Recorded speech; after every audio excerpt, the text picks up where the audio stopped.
이번에부터 국가연구개발혁신법이라는 새로운 법이 시행이 되었기 때문에 그거에 따라서 이제 기존에 저희 정산에 이제 직접적으로 적용이 되던 관리 지침, 운영 요령 이제 이런 것들이 상당 부분 이제 좀 수정이 돼서 적용이 되고 있습니다. 정산시에. 따라서 새로 시행된 국가연구개발혁신법을 반영해서 우리가 사업비 정산 때 어떻게 이제 사업비를 집행을 하고 사용 절차 같은 건 이제 어떻게 되는지 이제 이런 부분들에 대해서 설명을 드리도록 하겠습니다. 오늘 교육은 먼저 이제 정산 절차, 정산 확정되기까지 이제 어떠한 절차를 거쳐서 정산이 진행이 되는지 그런 이제 일반적인 부분이랑 두 번째로는 우리가 만약에 이제 협약서랑 다른 내용이 발생을 했을 때 어떠한 절차를 취해야지 협약 변경이 효력이 발생이 될 수 있는지 그런 협약 변경 사항. 세 번째로는 어떠한 사용 기준에 따라서 사업비를 사용을 하고 그걸 어떻게 이제 증빙을 해야지 인정을 받을 수 있는지 그런 정산 기준. 마지막으로 이제 우리가 사업비는 이제 연구비 통합관리 시스템, 그러니까 RCMS 시스템을 통해서 집행을 하고 정산이 진행이 되는데 그 RCMS 시스템 관련해서 문의가 많이 들어오는 그런 사항에 대해서 별첨 자료로 구성을 하였습니다. 먼저 이제 정산 일반 사항 중에 적용 규정에 대한 부분입니다. 제가 서두에 말씀드렸지만 21년 1월 1일부터 국가연구개발혁신법이 새로 시행이 됐습니다. 이제 이 혁신법은 특별법적 지위를 가지고 있어서 다른 법률보다 우리 국가연구개발사업 추진에 관해서는 우선적으로 적용이 되고 따라서 우리 기존의 중소기업 기술개발사업 운영 요령이라든지 관리 지침 이제 이런 것들은 모두 이 혁신법 테두리 내에서만 적용이 된다. 이제 이렇게 생각을 하시면 되겠습니다. 또 이제 이 혁신법의 특징이 경과 조치가 없습니다. 따라서 보통 우리 기존에는 협약 당시에 뭐 규정을 적용을 해서 정산을 진행을 한다. 이렇게 다 진행이 됐었는데 이 혁신법은 경과 조치가 없기 때문에 기존에 이제 진행하던 사업들도 21년 1월 1일 이후부터 이제 집행하는 사업비에 대해서는 모두 이제 그 국가연구개발혁신법상 규정에 따라서 정산이 진행이 된다. 이렇게 생각을 하시면 됩니다. 이 혁신법 체계를 보면은 이 혁신법은 이제 법률이고 그 이제 하위 규정으로 뭐 시행령, 시행규칙, 또 행정규칙 이렇게 하위 규정이 쭉 있는데 이 연구개발비 정산에 관해서 이제 직접적으로 적용되는 규정은 국가연구개발사업 연구개발비 사용기준 이게 이제 직접적으로 적용이 되는 규정이고요. 이 테두리 내에서 이제 기존의 관리지침 같은 경우에는 이거랑 이제 서로 만약에 서로 상반되는 부분이 있다. 그런 경우에는 이 연구개발비 사용기준이 우선 적용이 되고 그 테두리 내에서 기존의 이제 관리지침에서 규정하던 부분들은 효력이 발생을 한다. 효력이 있다. 그렇게 생각을 하시면 되겠습니다. 다음으로 이제 정산 일정입니다. 우리 중기부 이 기술개발 사업은 기존에도 혁신법 시행 이전에도 다 이제 일괄 협약, 일괄 정산 형태로 진행이 됐기 때문에 사실 이 혁신법에 따라서 뭐 크게 바뀌는 일정은 없다. 그렇게 생각을 하시면 되겠습니다. 이제 타보처 같은 경우에는 보통 이제 뭐 연차 협약, 연차 정산 이렇게 진행이 됐기 때문에 이게 이제 일괄 협약, 일괄 정산으로 바뀐 부분이 큰 변화라고 할 수 있는데 중기부는 기존대로 계속 일괄 협약, 일괄 정산을 진행을 한다. 이렇게 이해를 하시면 되겠고요. 다만 이제 이 사업비 사용 실적 보고서 제출 관련해서 그 기한이 약간 변경된 부분이 있습니다. 기존에는 이제 2개월 이내, 종료 2개월 이내에 최종 정산을 하도록 되어 있는데 이 혁신법 제13조 제7항에 보면은 3개월 종료일로부터 3개월 이내에 정산을 실시해야 된다. 이렇게 규정을 하고 있습니다. 다만 우리 기술개발 과제 같은 경우에는 과제 협약 후에 우리 전문기관, 그 기정원에서 지정회계기관을 지정을 해주는데 그 각 지정회계기관별로 정산 일정이 다 조금씩 차이가 있을 수 있습니다. 따라서 이 지정회계기관에서 구체적인 안내를 하는 거에 따라 가지고 정산 이제 세부적인 정산 일정이나 이제 그런 것들은 지정회계기관과 협의해서 진행을 하시면 되겠습니다. 또 하나 이제 정산을 하실 때 이 RCMS 시스템을 사용한다고 제가 말씀을 드렸는데 이 RCMS 시스템은 과제별로 정산을 하는 게 아니고 각 기관별로 정산을 해도 되어 있습니다. 그러니까 뭐 예를 들어서 주간 연구개발기관 외에 뭐 공동기관이라든지 위탁기관이 있다. 그러면은 각 기관이 각각 사용실적 보고서를 제출을 하고 그리고 각각 정산을 받아서 뭐 반납도 각각 하는 뭐 그런 형태로 진행이 된다. 그렇게 이해를 하시면 되겠습니다. 다음으로 이제 확정 절차. 그러니까 정산이 이제 어떻게 확정이 되냐, 그러니까 최종 반납금이 어떻게 결정이 되냐, 이제 이런 내용인데, 이 과제 개발 기간 중에는 이 지정 회계 기관에서 연구비 상시 점검이라는 걸 실시를 합니다.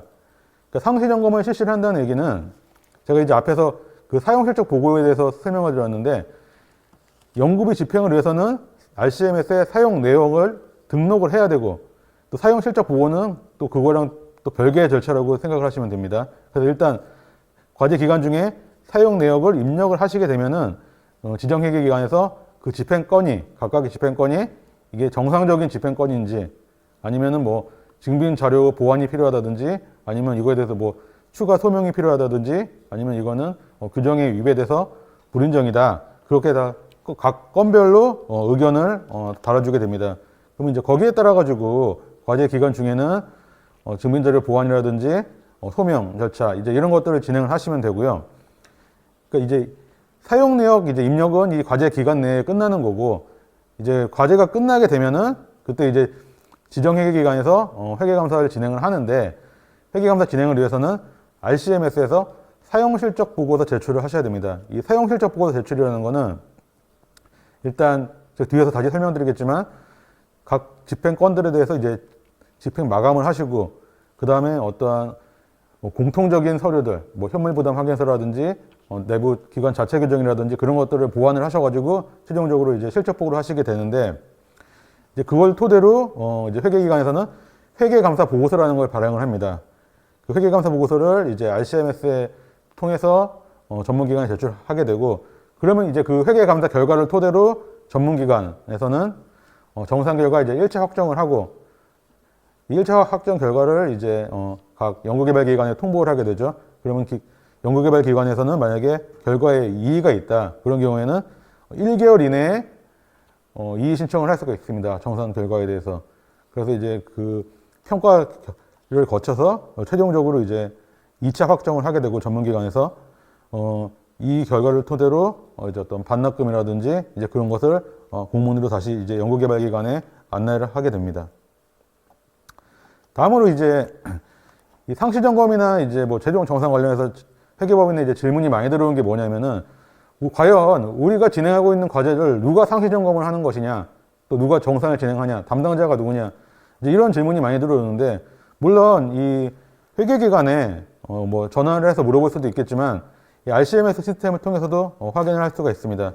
이 RCMS 연구비 상시점검 메뉴에 이 상시점검 검토 결과서라는 버튼이 있는데, 이 버튼을 클릭하시게 되면은 담당자 또 연락처 이런 부분들이 확인이 가능하고요. 다음으로 또 이제 이 상시 점검 결과라든지 어떤 규정 해석 이제 이런 부분들 말고 우리가 이제 실제 연구비를 집행하는 RCMS 시스템이라든지 아니면은 우리가 뭐 협약을 체결하고 중간에 이제 협약 변경 같은 거를 절차를 진행하는 또 이제 SM테크 시스템이라는 게 있습니다. 이 과제 관리 시스템. 이제 이런 거에 관해서 만약에 문의가 있다. 그럴 경우에는 이 RCMS나 SM테크 같은 경우에는 각각 이 고객 지원센터가 있기 때문에 이 고객 지원센터 쪽에 문의를 하시게 되면은 아주 이제 상세하게 설명을 들으실 수가 있고, 만약에 우리가 어떤 비용을 집행을 하겠다. 근데 과연 이제 이게 규정에 부합하냐, 이걸 집행을 했을 때 이 비용을 인정을 받을 수 있느냐, 이런 거에 대해서 문의가 있으시면은 지정 회계 기관을 통해서 문의를 하시면은 답변을 받으실 수가 있습니다. 지정 회계 기관에는 뭐 유선으로 연락을 하셔도 되지만 이 SM테크에 질의응답을 할 수 있는 메뉴가 있기 때문에 이 정산 관련 문의 메뉴를 통해서 질의를 하셔도 되고요. 만약에 우리가 뭐 묻고자 하는 게 굉장히 중요한 사항이다. 이거는 뭐 절대 불인정을 받아서는 안 되는 비용이다. 이제 그런 경우에는 이 사이트를 통해서 답변을 받으시면은 나중에 정산 과정에서 뭐 우리가 소명을 한다 그럴 때 우리가 어쨌거나 이제 문서화된 증거가 있기 때문에 도움이 많이 되실 거라고 판단이 됩니다. 다음에 이제 상시점검 의견은 어떻게 우리가 확인을 하냐. 두 가지 메뉴가 있습니다. RCMS에. 하나는 연구비 정산 밑에 있는 연구비 상시점검이라는 메뉴를 통해서도 각 집행건에 대한 의견을 확인하실 수가 있고요.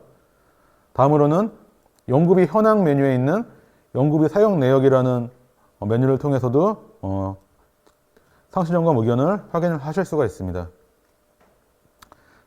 다음으로 제가 이제 앞에서 개발기간 중에는 사용 내역을 이제 보고하고 사용 실적 보고서는 또 추가적인 절차다 이렇게 설명을 드렸는데 이 사용 실적 보고서를 어떤 절차에 따라서 제출을 하냐 이 부분을 설명을 드리겠습니다.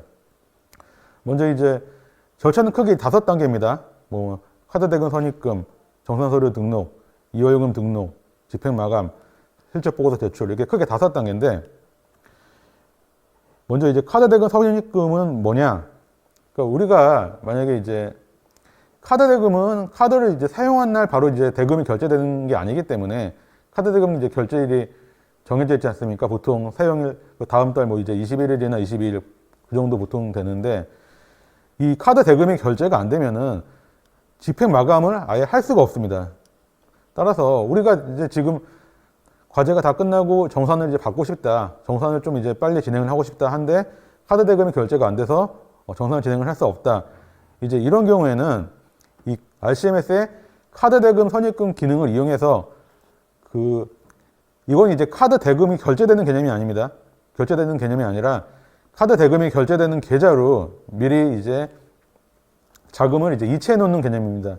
이 기능을 이용을 하시게 되면은 이제 부가세 복원도 하실 수가 있고요. 따라서 이제 집행 마감 실적 보고서 제출 그 절차를 진행을 하실 수가 있습니다.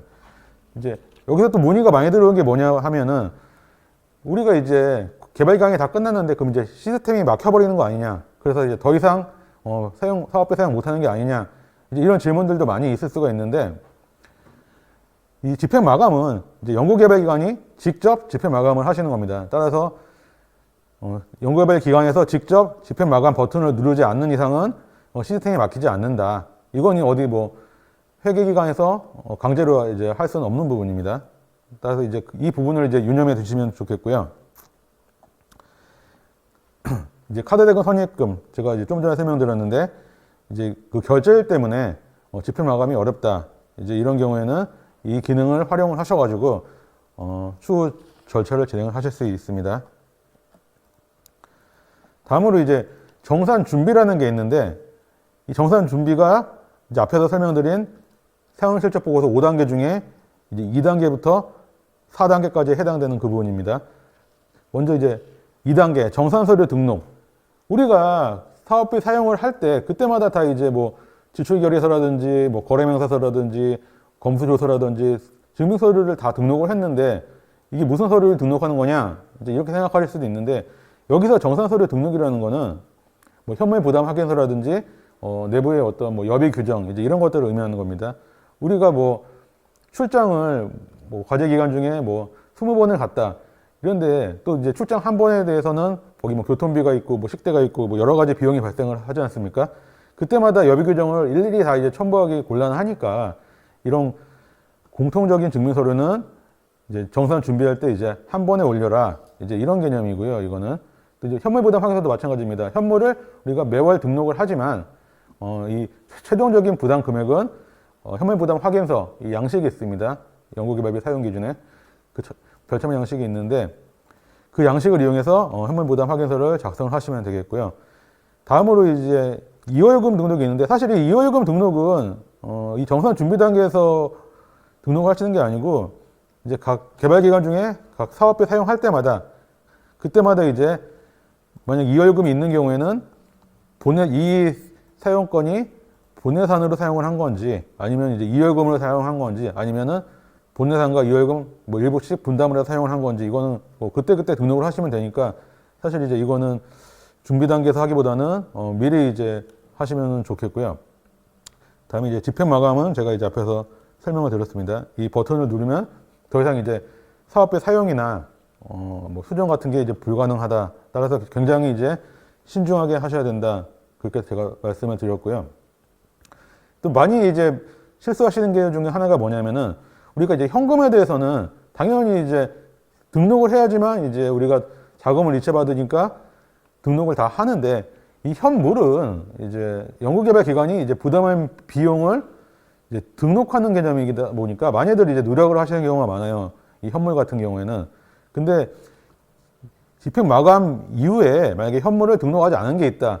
그것도 그대로 이제 정산에 들어가게 되면은 다 이제 현금으로 반납을 하셔야 되는 부분이기 때문에 현물 등록을 다 하셨는지 그거를 이제 최종적으로 확인하신 후에 집행 마감 버튼을 누르셔야지 차질이 없게 정산이 진행이 됩니다.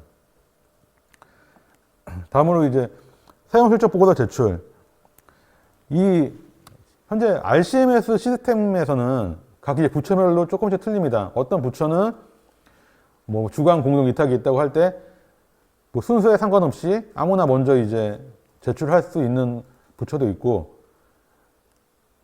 좀 차이가 있긴 한데 이 중기부 같은 경우에는 만약에 이제 위탁이나 공동기관이 있다 하면은 반드시 이제 위탁이나 공동기관이 먼저 이제 실적 보고서 제출을 한 다음에 주관기관은 최종적으로 제출을 하도록 그렇게 이제 시스템이 관리가 되고 있습니다. 따라서 주관기관에서는 만약에 이제 공동이나 위탁기관이 있는 경우에는 그런 기관들이 다 실적 보고를 제대로 하고 있는지 이런 것도 다 관리를 하셔야지 과제 전체적으로 정산이 차질 없이 진행이 될 수 있다.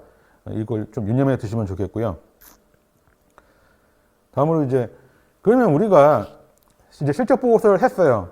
그럼 그 후에 어떻게 이제 정산이 진행이 되고 있는지, 그러니까 우리가 뭐 집행했던 건이 실제 정산 과정에서 이게 뭐 인정이 되고 있는지, 아니면 우리한테 뭐 추가적인 소명 요청이 오는지, 이거는 어느 메뉴에서 확인을 하냐면은 연구비 현황, 그 밑에 이제 연구비 사용 내역이 있습니다. 이 메뉴로 가시면은 우리가 어떤 집행건에 대해서 상시 점검에는 뭐 정산 의견을 받았다. 최종 정산에서는 어떤 의견을 받는지, 우리가 상시 점검에서는 미흡 의견을 받았는데 그 보완 요청 의견에 따라 갖고 우리가 뭐 충실하게 보완을 했기 때문에 최종 정산에서는 인정을 받았는지, 아니면은 우리가 보완한 게 약간 부족해서 다시 또 이제 보완을 해야 되는지, 그런 부분에 대해서 의견을 정산 진행 과정에서 이제 실시간으로 확인을 할 수가 있습니다. 이 메뉴를 통해서. 다음으로 이제 협약 변경에 대해서 설명을 드리겠습니다. 협약 변경은 우리가 이제 처음에 과제 협약을 할 때 협약서를 제출하지 않습니까? 협약서를 제출하고 이제 전문기관과 협약을 체결하게 되는데, 처음에 제출했던 연구개발 계획서라든지 아니면 그 부속 서류들, 이런 서류들은 다 그 협약서에 다 첨부 서류로 다 관리가 됩니다. 따라서 이 연구개발 계획이 만약에 변경이 됐다, 그거는 즉 협약이 변경이 됐다, 그렇게 생각을 하시면 되고요. 어떤 부분에 대해서 협약이 변경이 될 때 우리가 절차가 필요한지, 또는 이 절차를 어떻게 진행을 해야 되는지, 이제 그런 부분들을 설명을 드리도록 하겠습니다. 이제 여기서 설명드리는 거는 일단 SM테크, 이 전문기관의 과제관리 시스템을 통해서 협약 변경을 처리를 할 수가 있다. 이제 여기까지 설명드리고, 다음으로는 이제 어떠한 사항이 변경이 됐을 때 이런 절차를 진행을 해야 되는지 그 부분인데요. 우리 혁신법에서는 이 협약 변경을 크게 이제 두 가지로 나누고 있습니다. 하나는 중요한 협약의 변경, 다른 하나는 이제 경미한 협약의 변경인데, 이 중요한 협약의 변경 같은 경우에는 상호 간 문서를 통한 사전 협의가 원칙입니다. 그 한마디로 이제 기존대로 이제 전문기관 승인을 받아서 진행을 하셔야 된다. 이제 이렇게 이해를 하시면 되고요. 경미한 협약의 변경 같은 경우에는 통보로 변경이 가능하다. 즉 이제 SM테크에 변경 사항을 등록하는 것만으로도 효력이 있다. 이제 이렇게 이해를 하시면 됩니다. 중요한 협약의 변경, 어떠한 사항들이 해당이 되는지 한번 살펴보면은 연구개발기관의 추가 변경, 뭐 연구개발기관이 바뀐다든지, 연구 책임자가 바뀐다든지, 뭐 목표가 바뀐다든지, 개발기간이 바뀐다든지, 이제 이런 부분들, 이제 이것이 바뀌었을 때 우리 연구개발 결과에 영향을 줄 수 있는 중요한 사항들이죠. 이제 이러한 사항들은 반드시 이제 승인을 통해서 협약 변경을 진행을 하도록 그렇게 이제 규정이 되어 있고요. 우리 혁신법에서 세목별로 이제 비율 제한이 있는 이런 세목들 만약에 뭐 변경이 될 경우에는 반드시 이제 승인을 득하도록 그렇게 하고 있습니다. 그럼 여기서 이 3천만 원 이상 연구시설 장비 같은 경우에는 미리 이제 이걸 비용을 이제 계획서에 반영을 하기 위해서는 사전 심의를 득하도록 그렇게 하고 있는데, 그럼 여기서 만약에 계획이 없던 거를 새로 구입한다든지 아니면은 변경해서 구입한다든지 아니면은 뭐 구입을 하려고 했던 거를 취소를 한다든지 이제 이런 것들에 대해서도 승인을 받으셔야 되는데, 여기서 질문이 많은 게, 그러면은 만약에 우리가 계획이 없던 거를 새로 구입하고 변경해서 구입을 할 때는 승인을 받아야 되는 건 이해가 된다. 그런데 구입 안 하는데 이거를 왜 승인을 받아야 되냐? 이제 여기에 대해서도 질문이 있을 수가 있습니다. 여기에 대해서 이제 답변을 드리면은 크게는 이제 과제 관리 측면, 다른 하나는 이제 정산 측면에서 설명을 드릴 수가 있는데, 과제 관리 측면에서는 이 3천만 원 이상 장비는 이 과제 수행할 때 굉장히 이제 중요한 장비다. 그렇기 때문에 이 장비가 없어도 연구를 제대로 진행을 할 수 있느냐. 이제 그러한 부분에 대해서 이제 승인을 받아야 된다. 이제 그런 측면이 있고, 정산 측면에서는 이걸 만약에 장비 용도로 확보한 예산을 그냥 사용 안 하고 반납을 하시면은 사실 정산 측면에서는 뭐 추가 불인정이 발생하지는 않는데, 이 예산을 만약에 사용 안 하고 다른 용도로 우리가 사용을 하겠다. 이제 그 부분에 대해서 승인을 받으셔야 됩니다. 따라서 만약에 승인을 받지 않고 다른 용도로 사용을 하시게 되면은 다 불인정 처리가 된다. 이제 이렇게 이해를 하시면 되겠고요. 이 경미한 협약의 변경 같은 경우에는 사실 이 협약의 내용이 바뀌기는 하지만 대세에는 지장이 없다. 그러니까 연구개발 뭐 결과에 지장을 줄 만한 부분은 아니다. 이제 이렇기 때문에 그냥 등록만으로, 그러니까 통보만으로 협약 변경의 효력이 발생하도록 그렇게 되어 있습니다. 이것도 한번 내용을 보시면은 뭐 추진 방법이 바뀐다든지 아니면 뭐 연구 책임자가 아닌 단순한 연구자가 바뀐다든지 아니면 개괄적인 사업비 사용 계획의 변경. 이제 이것도 문의가 많은데요. 우리가 이제 21년부터는 우리가 연구개발 계획서에 각 세목별로 예산 총액만 기재하고 그 세부 내역은 기재를 하지 않도록 되어 있습니다. 따라서 만약에 뭐 재료비 예산이 뭐 활동비로 바뀐다든지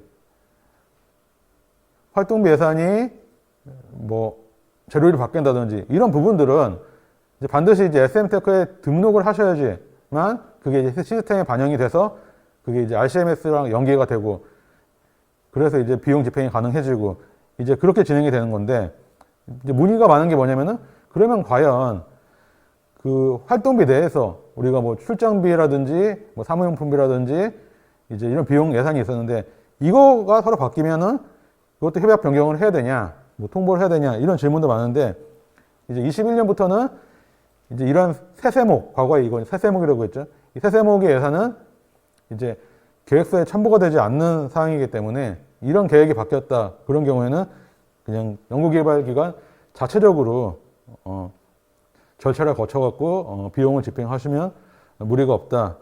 이렇게 생각을 하시면 되겠습니다. 그러니까 이 경미한 협약의 변경 같은 경우에는 SM테크 자체 변경 등록, 그러니까 협약 변경 관리 밑에 있는 자체 변경 등록에서 그 사항만 등록을 하시면은 등록 즉시 이제 효력이 발생을 하고요. 제가 아까 이제 중요한 협약의 변경 같은 경우에는 사전에 문서로 상호 협의하는 게 원칙이다. 이제 이렇게 말씀을 드렸는데, 따라서 이제 SM테크를 통해서 이 변경 승인을 요청하기 위해서는 반드시 이제 첨부 서류가 있습니다. 이 첨부 서류를 작성을 하셔가지고 SM테크에 올리시고 그 다음에 이제 승인 요청을 하셔야지 그 전문기관에서는 그 제출된 서류를 바탕으로 그 요청사항이 과연 타당을 한지 이제 그거에 대해서 승인 여부를 판단을 하게 되겠습니다. 그래서 이거는 요청을 한다고 바로 이제 협약 변경이 반영이 되는 게 아니라 그거에 따라서 이제 전문기관에서 승인을 한 후에 그 후에 이제 효력이 발생이 됩니다. 다음으로 이제 연구개발비 정산 기준에 대해서 설명을 드리겠습니다. 먼저 이제 사용 용도에 대해서 설명을 드릴 건데, 이 국가연구개발혁신법 그리고 이제 국가연구개발사업 연구개발비 사용 기준을 보시게 되면은 사용 용도만 있는 게 아니라 각 세목별로 이제 뭐 계산 기준, 사용 기준, 이제 이게 항목들이 각각 있어요. 따라서 이 사용 용도만 보시고 집행을 하실 수는 없고, 이제 다른 항목들도 같이 보셔야 되지, 이제 최종적으로 집행을 하실 수가 있겠고요. 이제 예를 들어 설명을 드리면, 이제 이 인건비 같은 경우는 사용 용도에서는 이제 우리가 과연 어떠한 사람의 인건비를 처리를 할 수가 있는지, 그 대상자가 누군지, 이제 그게 이제 사용 용도고요. 사용 기준은 그러면 이제 과제 연구개발비로 인건비를 처리를 한다 했을 때 과연 얼마나 처리를 할 수가 있는지, 그리고 처리를 할 때 우리가 이걸 현금으로 집행을 할 수가 있는지 아니면은 현물로 부담을 해야 되는지, 이제 그거에 대해서 이제 설명을 한 게 뒤에 나오는 이제 사용 기준이라고 생각하시면 됩니다. 먼저 이제 각 세목별 사용 용도를 설명을 드릴 텐데, 먼저 인건비. 이제 인건비 같은 경우에는 연구개발과제 수행에 참여하는 연구자에게 지급하는 인건비. 그러니까 이 과제에 참여한다. 그럼 이제 그 사람의 이제 인건비는 이 인건비 집행 대상이 된다. 이렇게 생각하시면 되고, 이제 비영리 기관 같은 경우에는 이제 연구 근접 지원 인력이라는 용어가 새로 이제 등장을 했는데, 이제 이거는 그 연구부서에 직접 근무하는 연구 지원 인력. 이건 이제 영리기관 해당이 안 되고, 이제 비영리기관만 해당이 되는데, 이제 이 인력의 이제 인건비도, 이 인건비 세목에서 처리를 할 수 있도록, 예, 그렇게 규정을 하고 있습니다. 여기 이제 인건비에는 단순히 이제 그 연봉만 얘기하는 건 아니고, 사대보험 기간부담금이라든지, 퇴직금융 충당금까지도 같이, 처리를 하실 수도 있습니다. 다음은 이제 학생인건비. 이 학생인건비는 이제 영리기관에는 이제 해당이 안 되고, 우리 정보출연기관이라든지 아니면은 뭐 특정 연구기관, 이제 이런 대학, 이제 이런 데 해당이 되는데, 그러니까 대학의 뭐 학생이라든지 아니면은 뭐 정보출연기관에서 학연 협동과정을 운영을 한다든지, 이제 이러한 학생 연구자의 이제 인건비도 연구비로 집행을 하실 수가 있고요. 다음으로 이제 연구시설 장비비. 이 연구시설 장비비는 이 연구 장비 구입에 필요한 비용, 설치에 필요한 비용, 구입 설치비. 그러니까 여기에는 물론 이제 그 부대 비용까지 다 포함을 합니다. 이제 뭐 임차를 한다든지 임차 비용, 그 운영 유지비, 이제 이런 것들이 있는데, 여기서 이제 또 문의가 많이 들어온 게 뭐냐면은, 과연 그 우리가 이제 보유하고 있는 장비에 만약에 사용을 하려고 하는데 고장이 났다. 그런 경우에 이 뭐 유지 보수비, 이런 것들도 사업비 집행이 가능하냐, 이제 이런 문의가 과거에 많았는데, 이 혁신법에서는 명확하게 그 유지 보수비도 사용이 가능하다. 이제 이렇게 설명을 하고 있습니다. 근데 이제 모든 장비의 유지 보수비가 사용이 한 게 아니고, 이제 이 연구개발 과제에 우리가 직접 사용하는 장비, 그러니까 우리가 보유하고 있더라도 만약에 과제에 사용을 안 하는 장비다. 그런 거는 이제 유지 보수비 집행이 안 되고, 직접 사용하는 장비에 대해서는 유지 보수비 집행이 가능하다. 이렇게 규정을 하고 있습니다. 다음으로 이제 연구 재료비. 연구 재료비는 뭐 시약 재료를 구입한다든지 아니면 뭐 어떤 관리 시스템 운영을 하는데 비용이 발생을 한다든지, 이제 과거에 이제 시제품 제작비라고 했었는데 이제 용어가 바뀌었습니다. 연구 재료 제작비로. 이 세 가지 이제 항목이 해당이 되고요. 이 연구 재료 제작비에는 우리가 뭐 직접 제작을 하는 경우가 있을 수도 있고, 아니면 뭐 외부 제작에 하는 경우도 있을 수가 있는데, 그건 우리가 만약에 직접 제작을 한다 할 때 그 제작에 필요한 재료는 뭐 재료 구입이냐, 연구 재료 제작비냐, 굳이 나눠보자면 우리가 이 시제품 제작에 직접 사용되는 재료는 연구 재료 제작비에 해당이 된다. 이제 이렇게 이해를 하시면 되고요. 다음은 이제 위탁 연구 개발비인데, 이건 이제 주관 연구 개발 기관이 이제 연구 이제 일부를 이제 외부에 용역이죠. 연구 용역. 그러니까 위탁할 때 발생하는 이 비용을 얘기를 합니다.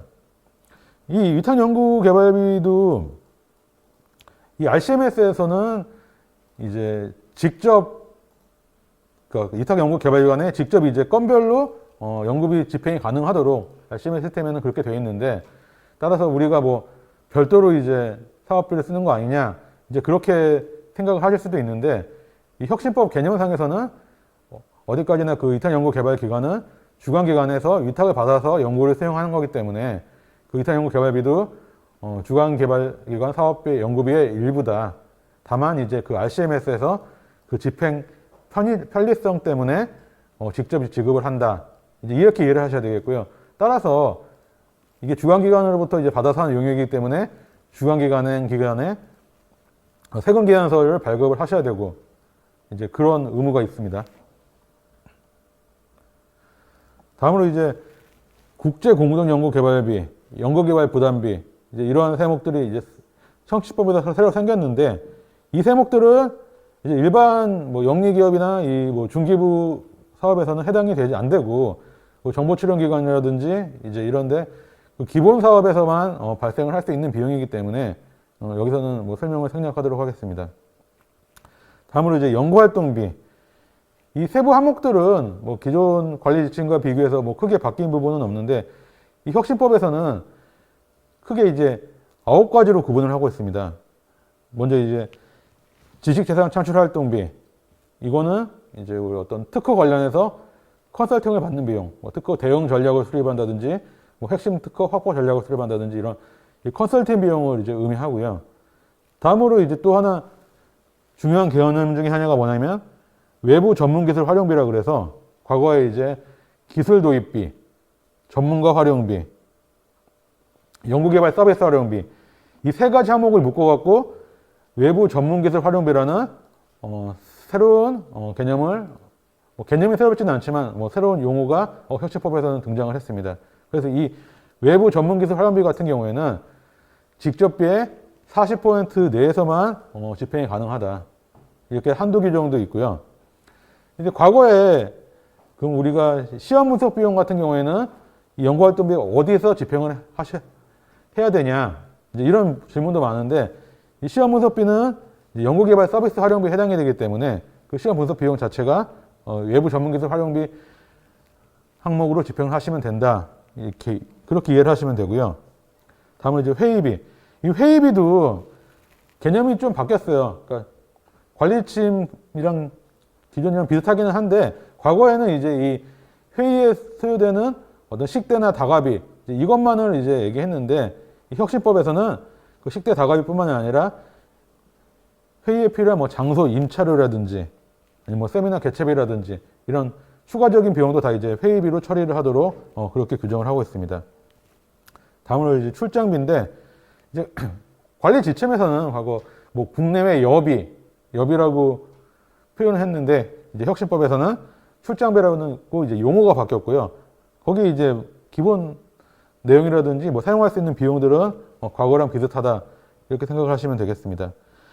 이제 소프트웨어 활용비 이건 이제 과거에도 좀 문의가 많았어요. 이 소프트웨어 활용비를 이제 어떤 기관은 뭐 장비비로 집행을 하고 어떤 기관은 뭐 활동비로 집행을 하고 그렇게 이제 좀 문의가 많았었는데 혁신법에서는 명확하게 이 소프트웨어 활용비는 활동비로 집행을 해라. 그래서 이제 별도의 항목으로 구성을 하고 있고요.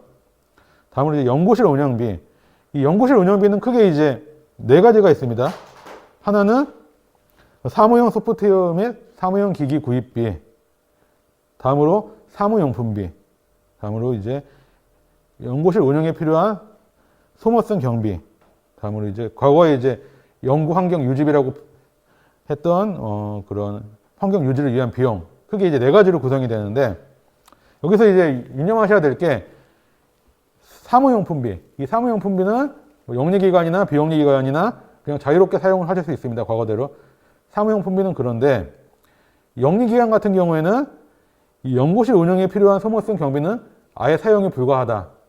그리고 사무용 기기나 소프트웨어나 아니면은 연구환경 유지 비용 같은 경우에는 협약을 체결할 때 그 연구개발 계획서를 제출하는데 그때 이제 사용기준, 별지 제3호 서식에 그 구체적인 품목을 명시를 해서 사용계획을 제출한 경우에 한해서만 집행이 가능하다. 예, 그렇게 혁신법에서는 규정을 하고 있습니다. 다음으로 이제 연구인력 지원비인데 이건 뭐 교육훈련비라든지 아니면은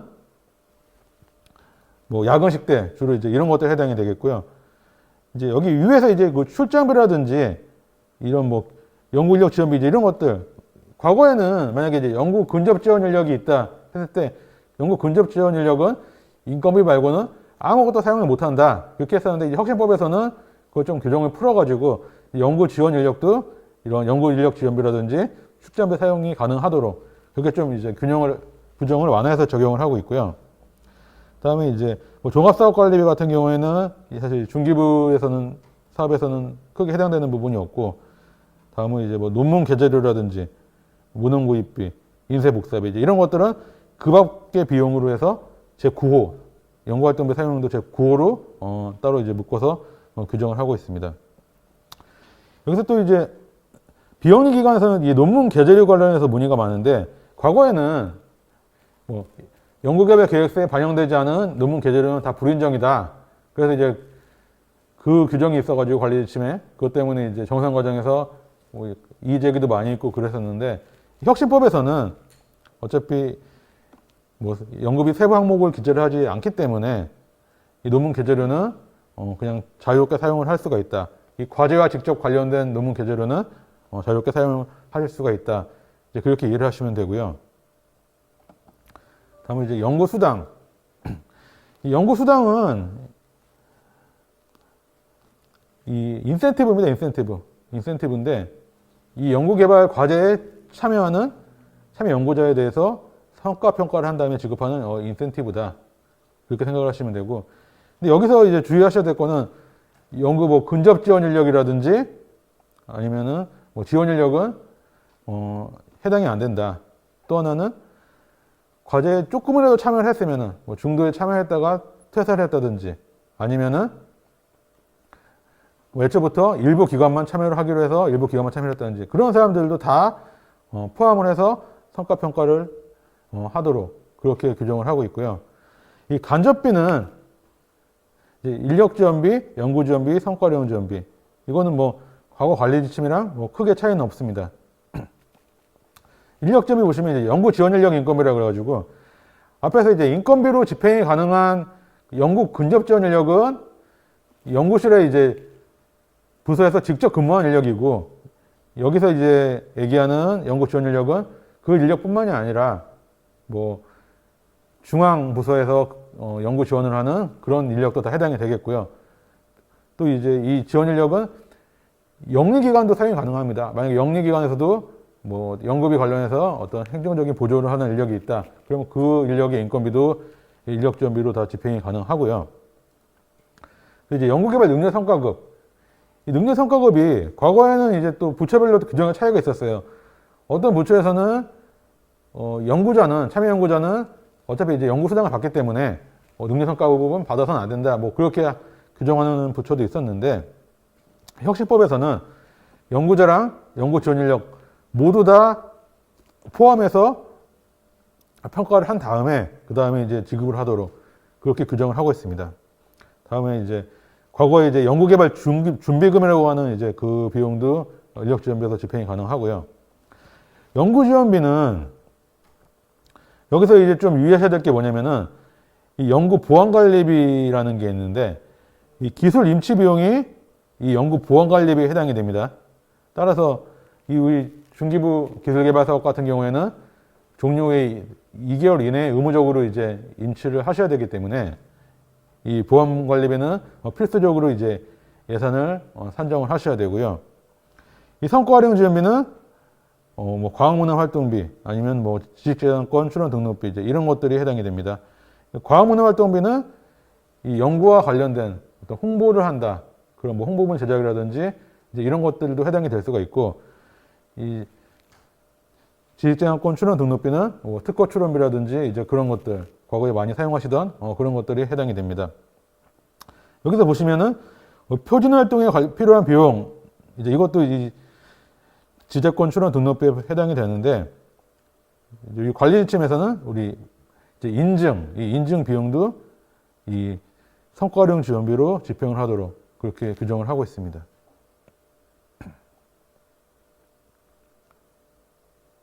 다음으로 이제 연구개발비 이 공통 계산 기준에 대해서 설명을 드리겠습니다.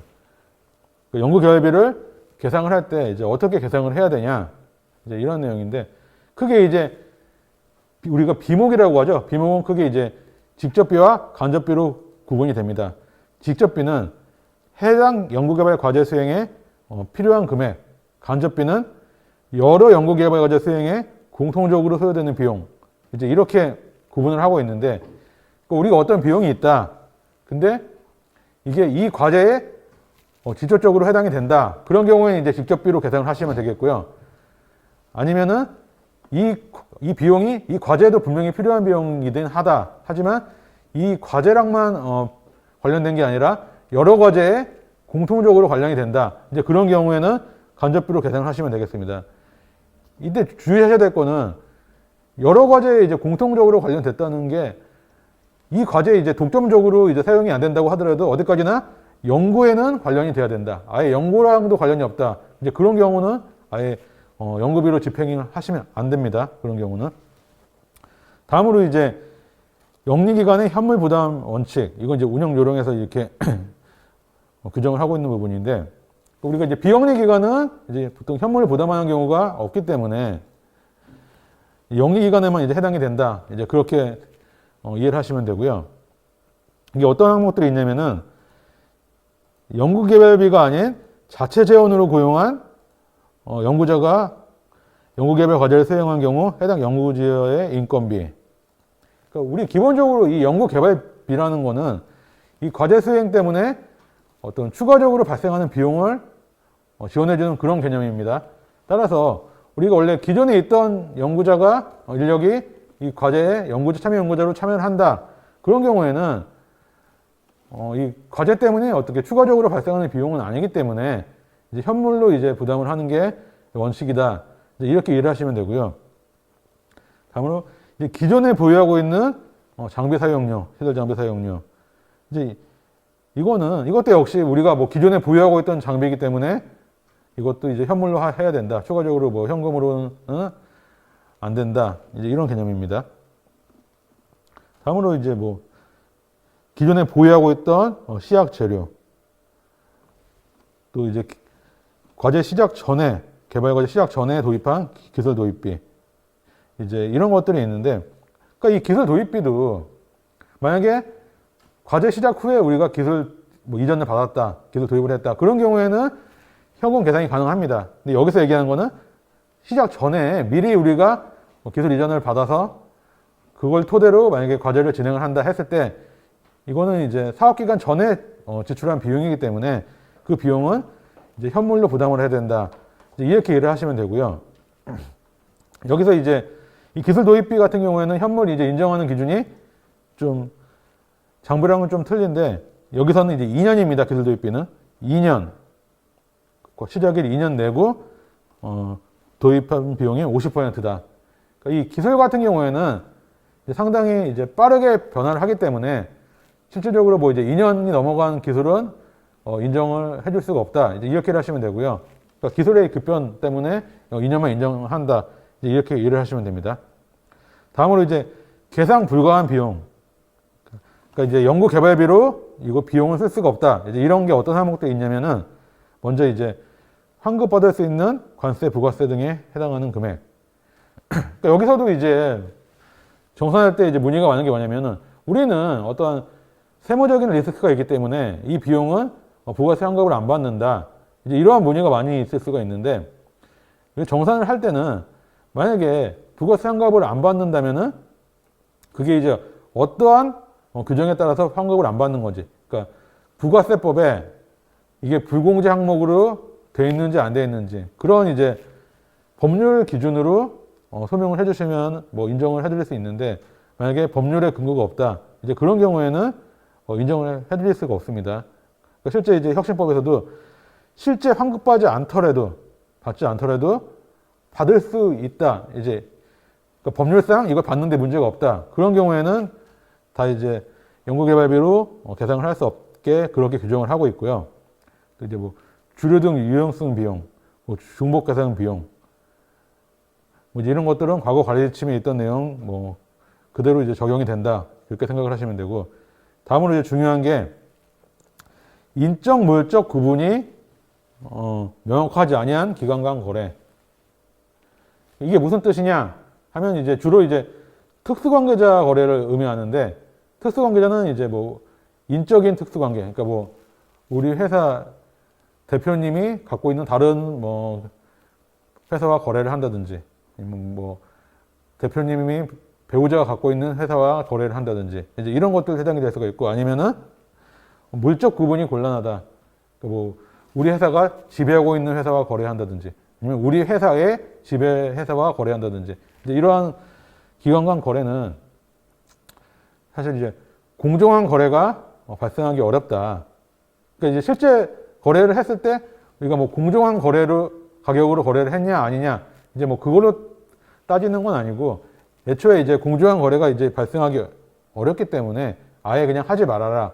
이제 그렇게 이해를 하시면 됩니다. 따라서 그 거래가 어떤 거래여든지 상관없이 특수관계자 거래는 그냥 불인정을 하겠다. 이제 그렇게 이해를 하시면 되고요. 다음으로 이제 내부 거래, 연구개발기관 내부 거래 또는 내부 수행 기관 간 거래. 이제 이것도 인정을 안 합니다.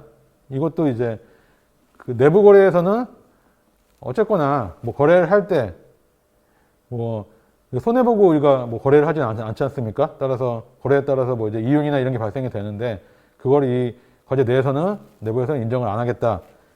이제 그런 의미고요. 근데 이제 예외적으로 이제 계산 가능한 비용이 대학 내 부대시설 이용비. 이거는 장소만 이제 대학 내에 이제 있을 뿐이지 사실상 완전히 별개의 사업자이기 때문에 이것까지 규제하는 건 너무 과한 거 아니냐. 그래서 이제 인정을 하고요.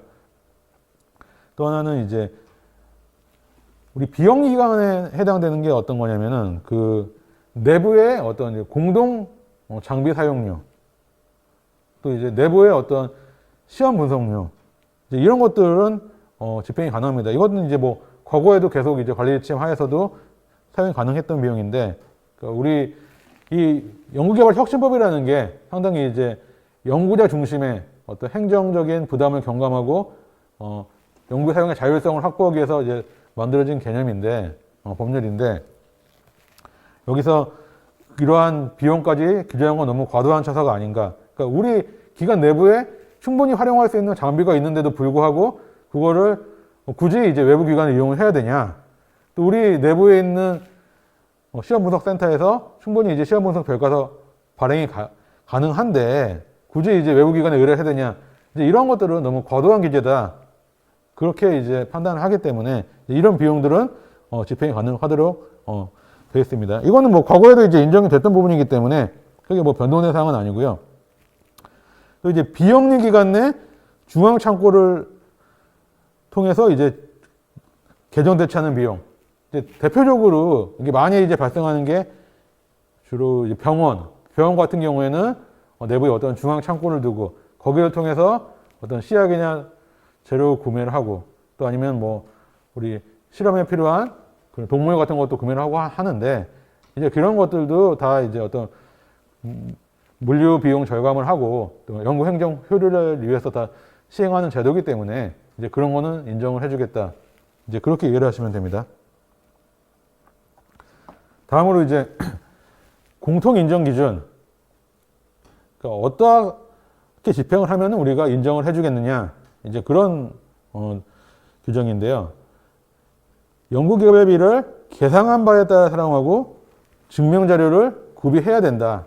이건 이제 당연한 얘기죠. 과거에도 계속 이제 이렇게 해왔었는데, 근데 여기서 이제 문의가 많은 게 뭐냐면은 우리 연구개발혁신법을 보면은 거기 이제 연구개발 사용기준에 봐서도 증명 자료에 대한 내용이 없습니다. 그러니까 어떠한 적격 증빙을 구비를 해야 되냐, 거기에 대한 내용이 없는데, 매뉴얼에 보면 있습니다. 혁신법 매뉴얼에 각 이제 세목별로 어떠한 적격 증빙을 구비해야 되냐, 그 리스트가 있으니까 이 증명 자료에 대해서는 그 매뉴얼을 참조하셔서 증명 자료 구비를 하시기를 바라겠고요. 다음으로 이제 이 검수, 그러니까 우리가 연구시설 장비를 구매한다든지 아니면은 재료를 구매했을 때 이 검수 절차가 필수 절차로 아예 혁신법에서는 규정을 하고 있습니다. 따라서 이제 과거에는 뭐 일부 부처에서는 검수 조서가 뭐 필수 조서고 다른 부처에서는 검수 조서가 뭐 필수 조서가 아니고 이제 그렇게 좀 혼돈스럽게 적용이 됐었는데 혁신법에서는 검수 절차가 필수 조서다. 따라서 검수 조서가 만약에 증빙되지 않으면은 불인정이 될 수도 있다. 이렇게 이해를 하시면 되겠고요. 다음으로 이제 사용 방법 제한입니다. 그러니까 이 연구비를 사용할 때 어떻게 사용을 해야 되냐? 우리 혁신법에서는 연구비 카드 또는 계좌이체 형태로 사용을 해야 된다. 이렇게 규정을 하고 있는데 우리 운영 요령에서는 연구비 카드 사용의 원칙입니다. 그러니까 카드 사용의 원칙이고 이제 카드 사용이 불가능할 경우에는 이제 계좌이체 또는 현금으로 사용이 가능하다. 이렇게 운영 요령에서는 규정을 하고 있는데 근데 이 혁신법도 이제 매뉴얼을 보시게 되면은 현금 사용은 아예 안 된다. 금지한다. 현금 사용은 금지한다. 그래서 이 연구비 카드 사용이 불가능한 경우에는 법인카드 사용이 원칙이다.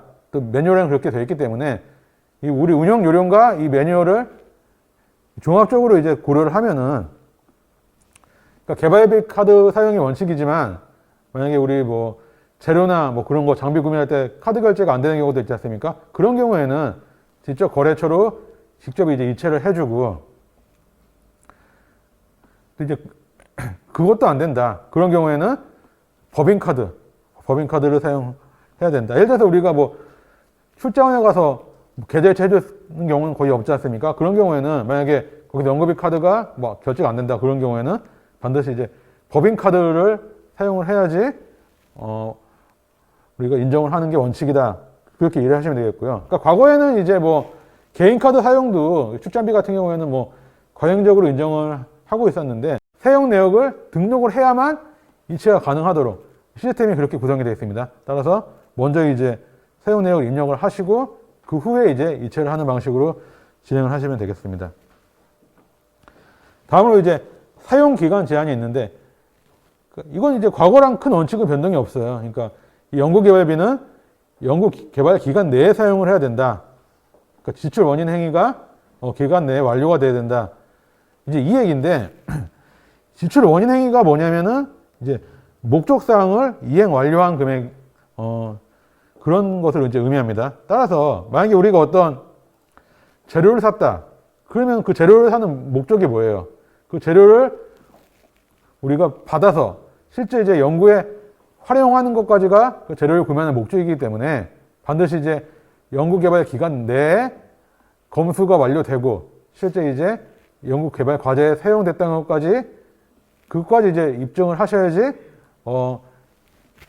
기간 내에 사용한 걸로 인정이 됩니다. 다음으로 이제 연구시설 장비 구입 또는 임차인데 이것도 이제 종료 2개월 전까지 이거는 검수가 완료돼야 된다. 2개월 전까지 사용계약 체결을 해서 최소 이게 2개월 정도는 사용을 해야지 비용을 인정을 해드리고 있습니다.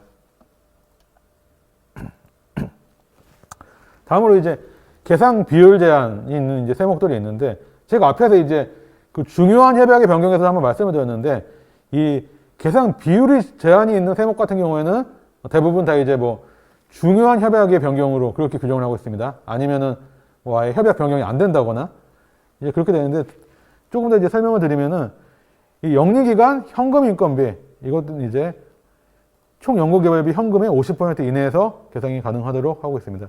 그러니까 우리가 인건비 같은 경우에는 현금이 있고 이제 현물이 있는데 현물이 변경되는 거는 해당이 안 돼요. 그거는 이제 승인사항에 해당이 안 되기 때문에 만약에 뭐 우리가 현물만 부담하는 참여 연구자가 뭐 변경이 됐다.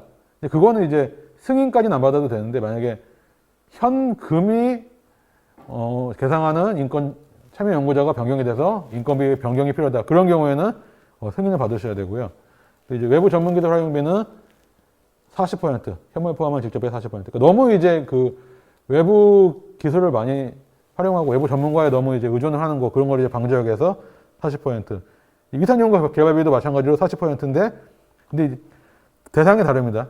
그 계상하는 대상. 이제 이 외부 전문 기술 활용비는 현물 포함한 직접의 40%니까 만약 위탁 연구 개발비가 있다 그럴 경우에는 그것도 포함할 수가 있는데 이 위탁 연구 개발비는 현물은 포함하지만 위탁 연구 개발비를 제외한 직접비의 40%. 좀 약간 비율이 같다고 하더라도 그 비율을 계산하는 그 대상이 다를 수가 있기 때문에 이 어떤 걸 기준으로 비율을 계산하냐, 그거는 또 이제 항상 주의를 하셔야 되겠고요. 여기 이제 비율 제한이 있지만 이제 또 이제 실제 사용하는 데 있어서 비율 제한이 있는 게 있습니다. 그러니까 여기서 이제 얘기하는 거는 이 계상 비율 제한이라는 거는 예를 들어서 이제 영리기관 현금 인건비 같은 경우에는 현금 개발비에 연구 개발비의 50% 이내다. 그러면은 예산의 그냥 50% 이내로 그냥 사용을 하시면 돼요. 그러니까 총 예산이 뭐 다 사용됐는지 안 됐는지 뭐 그것까지 따지지는 않는데, 여기 사용 비율 제한이 있는 것 같은 경우에는 실제 그 대상이 되는, 그러니까 기준이 되는 항목이 변경이 되면 거기에 따라서 실제 사용할 때 이 항목도 다시 변경을 해야 되는 이제 그런 것들을 의미합니다. 이제 연구수당 같은 경우에는 이제 인건비 기준으로 이제 20%다. 이제 그렇게 한도가 있는데, 만약에 이제 인건비가 정상 결과에 따라서 변경이 됐다.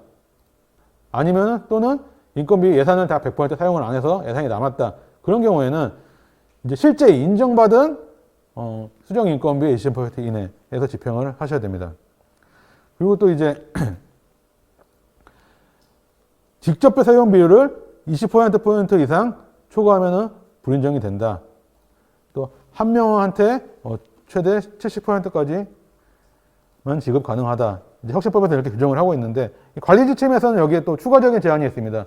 참여 연구자가 총 몇 명이냐에 따라 가지고 최대 지급률이 40%까지 떨어질 수가 있고요. 그러니까 여기서 이제 참여 연구자가 2인 이상이다. 또 앞에서 제가 설명을 드렸지만 모든 참여 연구자를 대상으로 기여도 평가를 해야 된다. 이제 이게 무엇을 의미하냐면은, 그러니까 예를 들어서 우리가 2명에서 참여하다가 한 명이 중간에 퇴사를 했다. 그래서 나중에는 한 명만 남았다. 이럴 경우에 이 사람한테 과연 100%를 다 줄 수 있느냐? 이제 이런 질문이 있는데, 그런 경우에도 반드시 이제 그 중간에 퇴사한 사람에 대해서도 기여도 평가 대상에 포함을 시켜서 평가를 해야 된다. 그러니까 이 한 사람, 남은 한 사람한테는 최대 70%밖에 줄 수가 없다. 이제 그런 뜻이고요. 따라서 그 퇴사한 사람한테 30%를 주든지, 아니면은 그냥 이 남은 사람이 100% 받고 30% 불인정을 받든지, 이제 그렇게 처리가 될 수밖에 없습니다. 이제는. 또 간접비. 이 간접비는 이제 우리가 직접비 예산에다가 간접비 고시 비율을 계산을 해서 간접비 예산이 산출이 되는 개념이기 때문에 직접비 기준으로 사용금액 비율을 판단합니다.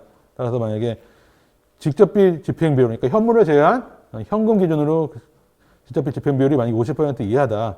그런 경우에는 직접비에 연동되는 간접비, 그러니까 직접비 예산을 많이 잡아놓고 그거 연동해서 간접비 예산을 잡았는데 직접비 예산만 잡고 집행을 안 했다. 그러면은 간접비도 다 집행하면 안 되는 거 아니냐. 이제 그런 취지에서 만약 50% 이하다 했을 때 간접비도 그 집행 비율을 초과하지 못하도록 그렇게 규정을 하고 있습니다.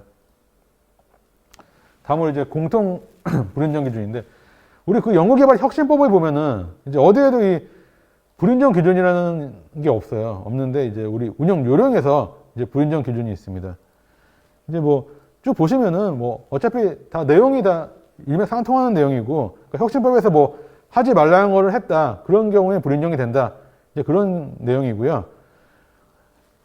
전문기관의 승인을 득하여야 하는 사항에 대해서 승인을 득하지 않았다. 그런 경우에는 불인정을 한다. 이것도 다 당연한 내용이죠. 그리고 이제 회수를 할 때 뭐 사용 용도와 사용 기준 그걸 이제 위반해서 사용을 했다. 그런 경우는 다 회수 대상에 포함이 된다. 그런 내용이고, 만약에 이제 현물을 다 100% 부담하지 않았다. 우리가 그 협약서상에 현물 얼마를 부담하겠다. 그렇게 정해서 협약을 하게 되는데 그 현물 부담이 많이 부족하다. 그런 경우에는 그냥 100%다 현금으로 환수를 한다.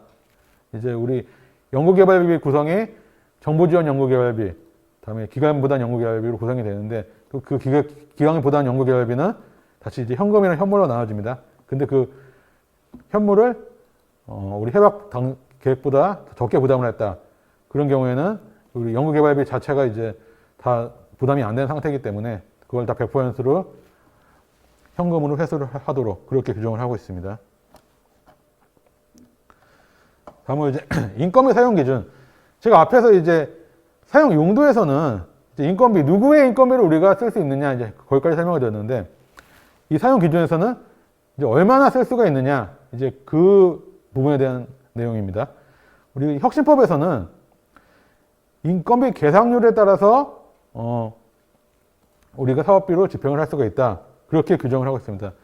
이 인건비 계상률이라는 게 어떻게 계산을 하냐면은 이 참여 연구자가 있으면 그 참여 연구자의 연봉 또는 이제 뭐 월급이 될 수가 있겠죠. 그거를 분모로 하고 분자에는 그 과제에서 해당 월에 얼마를 가져갔느냐, 기관이 얼마를 집행을 했느냐, 이제 그 비율을 의미하는데, 그러니까 이제 실제로 과거에는 이제 참여율이라 그래갖고 그 참여 연구자가 몇 %나 참여를 했느냐, 이제 그 기준으로 정산을 했었는데 혁신법에서는 참여율을 이제 뭐 사실 측정하는 게 불가능한 얘기다. 이제 그런 취지에서 인건비 계상률이라는 개념으로 완전히 이제 변경이 됐습니다. 그래서 이제 인건비 계상률이라는 거는 단순히 이제 이 인건비 집행하고 또 이제 연구수당 계상하는데 활용하는 용도로만 활용이 되지, 실질적으로 어떤 참여 정도를 의미하는 게 아니다. 이렇게 명확하게 이제 규정을 하고 있고요. 근데 이제 이 기관에 따라서 인건비 계상률을 어떻게 이제 관리하는지에 대해서는 조금씩 다릅니다. 우리 대학이나 뭐 기타 비영리기관, 영리기관 같은 경우에는 이제 월별로 이 인건비 계상률을 관리를 하도록 되어 있고요. 아니면은 정보 출연 기관이나 아니면 뭐 전문 생산기술 연구소라는 데가 있는데, 이제 그런 데들은 연평균 기준으로 130%를 초과하지 않도록 관리를 하도록 그렇게 규정을 하고 있습니다. 이 계상률이 이제 실제 참여 정도를 의미하는 게 아니기 때문에 뭐 참여율 0%, 계산 0%로 뭐 과제를 참여할 수도 이제 있는 걸로 우리 매뉴얼에서는 해석을 하고 있고요. 또 이 급여는 어떻게 계산을 하냐면은 이 급여는 그 취업 규칙이랑 해당 기관의 이제 인사 규정에 따라서 정한 연봉 계약서 그 기준으로 판단하시면 되고요. 그러니까 여기서 이제 만약에 국가 연구개발 과제 참여에 따라서 뭐 연구수당을 받는다든지, 뭐 능력성과급을 받는다든지, 그래서 만약에 개인이 추가로 받는 게 있다. 이거는 우리 연봉 외에 별도로 받는 개념이기 때문에 이 분모, 그러니까 연봉에 해당이 안 된다. 그렇게 생각을 하시면 되고요. 이 아까 앞에서 이제 그 인건비 계상률을 기관별로 좀 기준이 다르다 설명을 드렸는데, 이 연평균 130%로 관리하는 기관에 대해서도 이 수탁 사업에서는 100%까지 이렇게 계상이 안 됩니다. 나머지 30%는 뭐 기본 사업에서 만약에 계상하시려면 하셔야 되고, 실제 이제 130% 초과해서 계상을 했다고 하더라도 그 사람의 연봉을 초과해서는 지급을 할 수 없도록 그렇게 규정을 하고 있고요. 나머지 이제 대학이나 영리기관 같은 경우에는 월별 100% 이하로 관리를 하셔야 됩니다. 그러니까 뭐 그 사람의 월급을 초과해서 인건비를 가져갈 수는 없잖아요. 그 사람의 월급보다 더 많이 줄 수는 없는 개념이기 때문에 100% 이하로 관리를 하셔야 되고요. 그리고 이 인건비 집행 대상에게는 아까 사용 용도에서 4대 보험 기관 부담금이라든지 퇴직급여 충당금도 집행이 가능하다고 제가 설명을 드렸는데, 이거는 인건비 계상률이랑 상관없이 거기다 이제 추가로 별도로 이제 집행이 가능하다. 이제 그렇게 해석을 하셔야 되고요. 그러니까 인건비 계상률이라는 거는 그 개인의 연봉 기준으로 계상을 하는 거기 때문에 4대 보험 기관 부담금이라든지 퇴직급여 충당금은 우리 연구개발 기관 입장에서는 그 사람 연봉 외에 추가적으로 부담하는 개념이기 때문에 그거는 이 인건비 계상률 산정할 때는 포함이 안 된다. 그거랑 추가적으로 더 이제 인건비로 반영을 하실 수가 있다. 이제 이런 개념이고요. 이 인건비 계상률은 이제 해당 기관의 회계연도 말까지 단 이제 1회 입력한다. 이렇게 또 규정을 하고 있습니다. 이거는 뭐 연구 개발 기관의 종료일이 아니라 해당 기관의 회계연도 종료일 기준으로 1회 입력을 한다. 그때 입력한 계상률에 따라 갖고 인건비 한도 검증이 이루어진다. 이렇게 생각하시면 되겠고요. 이걸 이제 뭐 혁신법에서는 우리 연구비 관리 시스템에 입력을 하도록 되어 있는데, 우리 중기부 과제 같은 경우에는 SM테크랑 RCMS가 연동이 돼가지고 SM테크 입력을 하면은 자동적으로 이제 RCMS에 반영이 되어 있기 때문에 그냥 과거대로 SM테크에 입력을 하시면 되는 걸로 생각을 하시면 되겠습니다. 다음으로 이제 어디까지 이제 현금으로 반영이 가능한지, 이거 현금으로 해야 되는지 현물로 해야 되는지 이제 그거에 대해서 설명을 드리겠는데, 이 비영리기관 같은 경우에는 기간보다 연구 개발비를 부담하지 않는 게 이제 원칙이기 때문에 인건비도 당연히 다 이제 현금으로 계산을 하시면 되고요. 다만 이제 우리 대학교 같은 경우에 어떤 교원이라든지 아니면 뭐 직장 가입자인 어떤 뭐 강사나 뭐 겸임교원 이제 이런 경우들, 그러니까 뭐 이 사람들이 이거는 굳이 대학교에서 인건비를 계산하는 경우뿐만이 아니라 뭐 정보 출연 기관에서 이 사람들 인건비를 집행을 한다고 했을 때도 이 사람들 인건비는 현금으로 계산이 불가합니다. 다음에 영리기관 같은 경우에는 이 중소 중견기업의 신규 연구자 인건비는 100%다 현금으로 계산할 수가 있습니다. 과거 관리 지침에서는 이제 이 신규 참여 연구자가 반드시 이제 뭐 내국인이어야 된다 그런 규정이 있었는데 혁신법에서 이제 그 내국인이라는 그 제한이 삭제가 됐기 때문에 이제 뭐 굳이 내국인이 아니더라도 신규 채용한 인력에 대해서는 현금 계산이 가능하다. 이제 이런 해석을 하시면 되겠고요.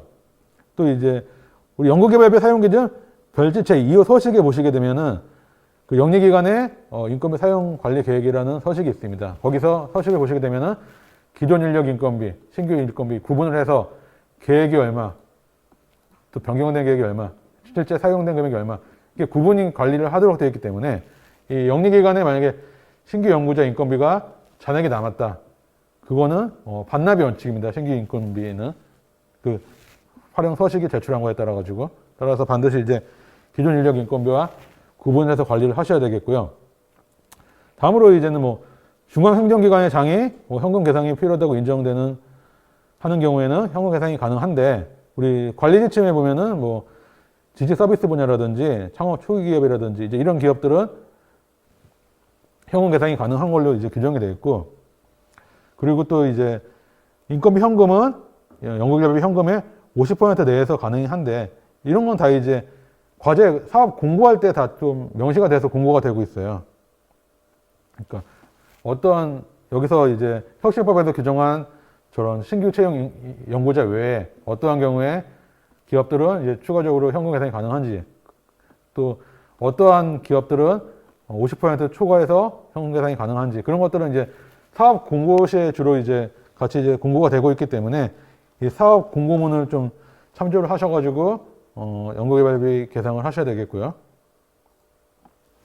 다음에 이제 운영 요령에 보면은 이제 뭐 청년 인력 의무 채용, 또 이제 뭐 현금 부담 감면 이제 이런 내용이 있는데 이것들도 다 이제 사업 공고 시에 세부 사항은 다 명시를 하도록 운영 요령에서는 그렇게 규정을 하고 있습니다.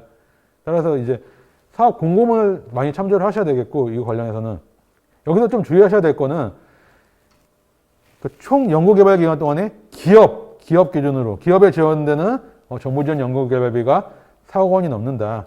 그럴 경우에는 청년 인력을 한 명 의무 채용을 하도록 그렇게 이제 운영 요령에는 되어 있고, 이제 세부 공고문을 보통 보시게 되면은 여기서 이제 신규 채용 청년 인력은 아까 제가 앞에서 신규 채용 인력 같은 경우에는 굳이 이제 뭐 내국인일 필요가 없다 그렇게 설명을 드렸는데 여기서 의무 채용은 반드시 이제 내국인으로 채용하도록 이렇게 과제 공고시에 그렇게 명시가 돼서 2021년도에는 다 공고가 나갔고요. 이 추가 채용 인력에 대한 현금 부담 감면, 이건 어떤 의미냐면은 그러니까 우리가 4억 원 이상이다 그러면 한 명은 의무 채용해야 되는데 만약에 거기다가 더 추가로 청년 인력을 더 채용을 했다. 그런 경우에는 그 추가 채용한 인력의 이제 인건비를 우리가 그 기간 부담 연구개발비는 현금이 있고 현물이 있습니다. 그래서 이제 일정 비율 이상은 반드시 이제 현금으로 부담을 하도록 되어 있는데 그 비율을 무너뜨려도, 그러니까 현금 부담 그 의무 비율을 무너지더라도 그 금액만큼 현물로 대체해서 부담을 할 수 있도록 그렇게 인정을 해주고 있습니다. 그 청년 인력의 요건 같은 경우에는 그 의무 채용 뭐 인력의 요건과 거의 뭐 동일한 걸로 생각을 하시면 되겠고요. 다음으로 이제 학생 인건비 사용 기준. 이건 사실 이제 뭐 영리기관에는 해당이 안 되는 부분이기 때문에 그냥 간단하게 설명을 드리겠습니다. 이 학생 연구자 계상률은 이제 월별로 100% 이내에서 관리를 하셔야 된다. 그리고 뭐 연구비 관리 시스템의 입력 기간은 앞에 설명드린 그 참여연구자랑 이제 동일하다고 보시면 되고요. 여기서 이제 총 인건비 계산률 산정을 하실 때는 그 어떠한 단기 근로소득, 뭐 아르바이트를 해서 받는 소득이라든지 아니면 뭐 창업소득, 창업을 해서 거기서 이제 발생한 소득이라든지 이런 것들은 다 제외하고 이 국가연구개발 과제에서 발생한 이제 인건비 기준으로 100% 이내에서 관리를 하시면 된다. 그렇게 생각을 하시면 되겠고요. 또 이제 연구참여허가서라는 서식이 있어요. 사용기준 별제 서식 제1호 서식인데 과거에는 이제 학생 연구자랑 연구 책임자랑 양자 간 이제 협약을 했었는데 혁신법에서는 반드시 이제 3자 간 협약, 기관장까지 포함해서 3자 간의 연구참여허가서를 체결하도록 되어 있고 정산시에 이 연구참여 확약서 자체가 이제 적격증빙으로 되어 있기 때문에 이 확약서 제출을 반드시 이제 하셔야 된다. 그렇게 이제 알아두시면 되겠고 또 과거에는 이제 그 기준 단가가 계산하는 단가가 학사과정 100, 석사과정 180, 박사과정 250 딱 이렇게 구분이 되어 있었는데 혁신법에서는 그거를 초과하더라도 그 범위 내에서 기간 자율적으로 기준 단가를 설정을 하도록 이렇게 좀 규정이 바뀌었습니다. 또 하나 이제 바뀐 게 뭐냐면 휴학생도 가능하다. 과거에는 이제 휴학생 같은 경우에는 근로계약을 체결해서 사대보험 가입시켜서 내부 인건비로 집행을 보통 하곤 했는데 혁신법에서는 휴학생인 경우 만약에 근로계약을 체결한 경우에는 이 학생 인건비 세목에서도 집행 가능하도록 이렇게 좀 약간 바뀐 부분이 있습니다. 다음에 이제 이 장비 사용 기준인데 이건 이제 앞에서 장비 뭐 사용 용도랑 많이 이제 또 이제 협약 변경이랑 많이 겹치는 부분이 많아갖고 간략하게 설명을 드리면은 먼저 이제 장비는 우리가 계산을 할 때 어떤 금액으로 계산을 해야 되냐 이게 이제 자산 등록가로 계산을 해야 된다 그 내용인데 자산 등록가라는 거는 단순한 이제 구입 비용뿐만이 아니라 거기에 설치에 들어가는 비용이라든지 아니면은 운송에 들어가는 비용 그런 부대 비용을 다 포함해서 계산을 하시면 됩니다. 그걸 이제 자산 등록가로 계산을 한다. 그게 이제 그런 의미고요. 또 이제 앞에서 그 3천만 원 이상 장비, 3천만 원 이상 장비는 사전 심의를 받아야 되는 그런 장비이기 때문에 그 계획이 변경될 경우에는 반드시 이제 협약 변경이 필요하다. 그걸 다시 한번 이제 강조드리고요. 이제 2개월 이전까지 입고가 검수가 완료돼야 된다. 그것도 제가 앞에서 설명을 드렸죠. 이것도 굉장히 이제 중요한 내용이기 때문에 제가 뭐 기존 지침이랑 바뀐 게 없는데도 다시 한번 강조드리는 겁니다. 이거는. 또 이제 관리 지침에 좀 약간 장비 관련해서 특이한 내용이 있는데 우리가 관리 지침에는 우리 혁신법에서는 이제 3천만 원 이상 장비에 대해서만 제한을 하고 있는데 관리 지침에는 이제 1천만 원 이상 장비에 대해서도 반드시 이제 사전에 사업 신청할 때 심의서를 제출하도록 되어 있습니다. 연구실 장비 구입계획서 이걸 제출하도록 되어 있는데 그러니까 1천만 원 이상 장비에 대해서도 이 구입계획서를 사전에 제출을 해서 사전에 이제 검토를 한 다음에 협약이 체결을 하도록 그렇게 규정을 하고 있기 때문에 만약에 1천만 원 이상 장비 구입 계획이 있다. 그럴 경우에는 사업 신청할 때 이 구입 계획서를 이제 반드시 이제 제출하는 것을 좀 유념을 하셔야 되겠고요. 다음으로 이 현물 계상에 대해서는 과거랑 그래도 크게 바뀐 게 없습니다. 구입가의 이제 20% 내에서 이 자체적으로 계상한 내연연수의 만료일이 현물로 계상한 해당 연도 연차 종료일에 그 이후여야 된다. 이제 이거는 과거랑 동일한 규정이고 또 하나가 뭐냐면 이제 만약에 어떠한 장비를 우리가 만약에 이 과제에만 현물로 부담하는 게 아니고 여러 과제에 동시에 만약에 현물로 부담을 한다. 만약에 이렇게 될 경우에는 그 구입가액을 초과해서 부담할 수가 없다. 그러니까 우리가 구입가라는 거는 이 장비 구입을 해서 연구개발기관이 실제로 이제 부담한 비용인데 그거를 초과해서 현물로 인정해 주는 거는 말이 안 된다. 따라서 구입 금액을 초과할 수 없다. 이렇게 되어 있고요. 또 하나가 뭐냐면은 만약에 이런 경우에 그러니까 국가연구개발 과제로 만약에 장비를 구입을 해서 그거를 만약에 여러 과제에 현물에 부담을 한다. 이제 이런 경우에는 이 과제는 여러 과제에 공동으로 이제 활용을 할 수 있는 장비이기 때문에 반드시 이제 제우스에 등록을 해야 된다. 이제 이것도 제가 다시 한번 말씀을 드리고요. 다음으로 이제 뭐 재료비 사용 기준, 이거는 뭐 과거 관리층이랑 뭐 크게 차이는 없습니다. 이것도 역시 구입하는 데 필요한 부대 비용 포함해서 자산 등록가로 계산을 하시면 되고요. 여기서 뭐 추가적으로 하나 바뀐 게 뭐냐면은, 과거에는 이제 부처별로 그 재료의 구입 알리 언제까지 구입해야 되냐. 일부 부처에서는 뭐 종료 이제 뭐 2개월 전까지 구입을 해야지만 인정을 한다. 일부 부처에서는 1개월 전까지만 구입을 해야 인정을 한다.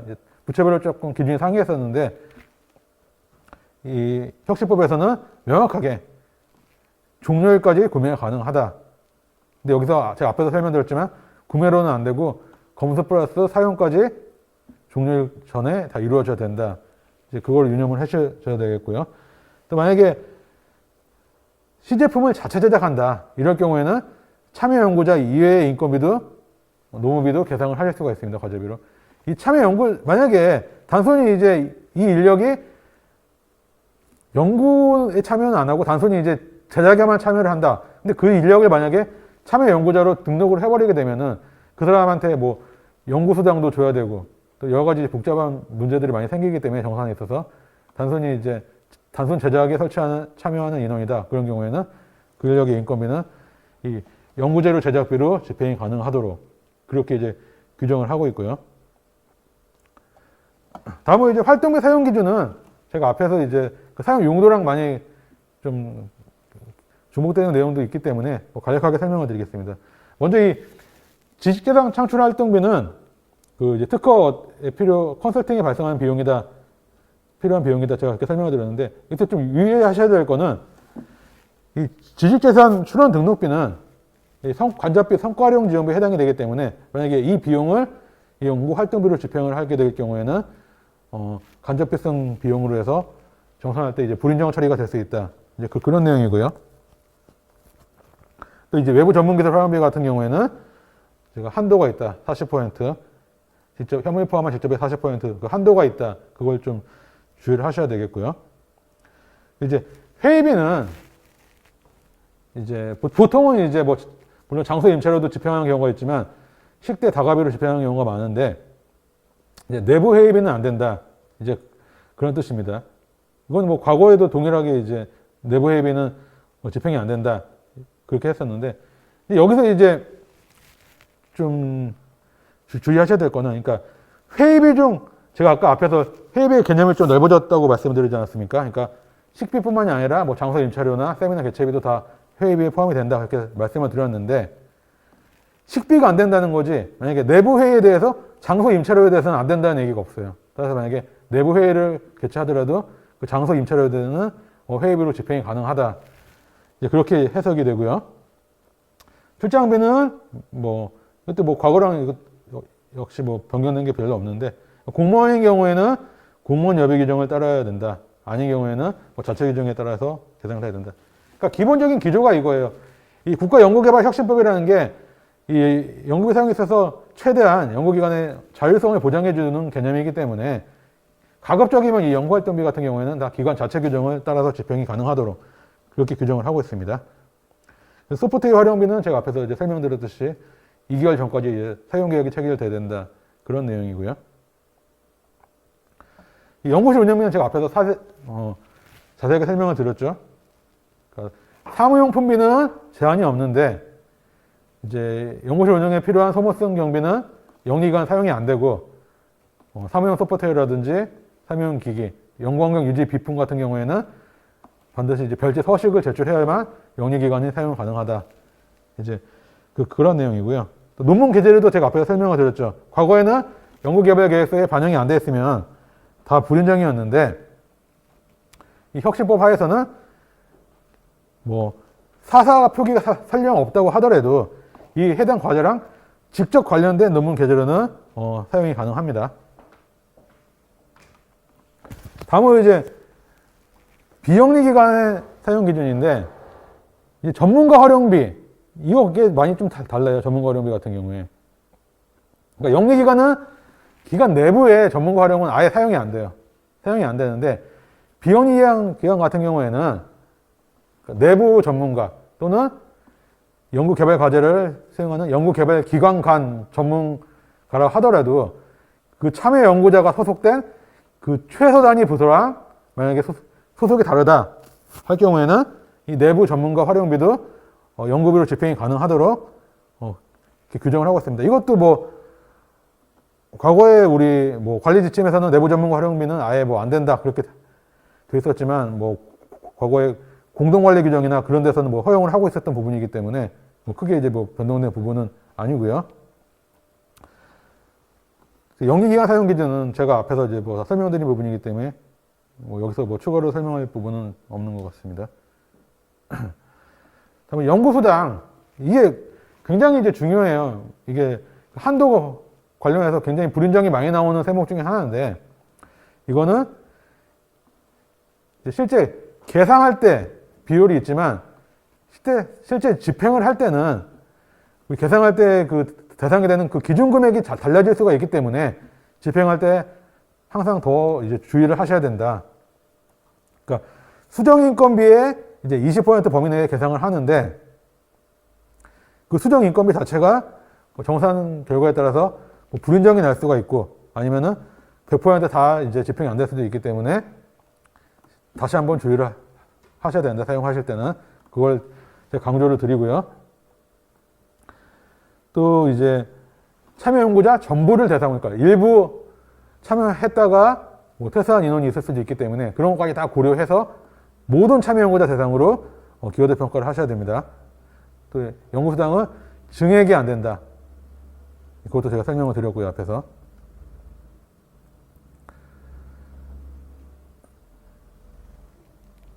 또 이제 연구 근접 지원 인력은 인건비도 계상이 가능하고 뭐 이제 출장비나 교육비 같은 연구활동비도 사용이 가능하지만 이 근접 지원 인력의 인건비는 아예 그 연구수당의 기준이 되는 수정 인건비에서도 빠지고 이 근접 지원 인력한테는 연구수당 지급 자체가 불가합니다.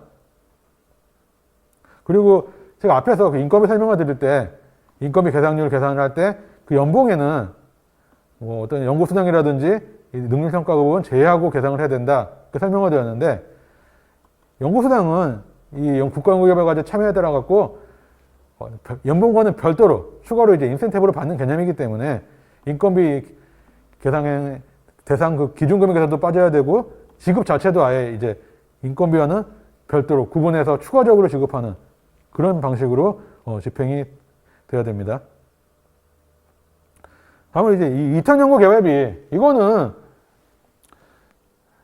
이제 연구 어떤 용역, 위탁 연구 용역의 개념이기 때문에 이제 일반적으로는 그 위탁 연구 개발 기관에서 주간 연구 개발 기관에 세금 계산서를 발행을 해야 됩니다. 물론 이제 이 부가가치세법 시행규칙 제32조에 따라 가지고 어떤 그 위탁 연구 용역 자체가 어떤 뭐 새로운 학술이나 새로운 기술 개발을 위해서 수행이 된다.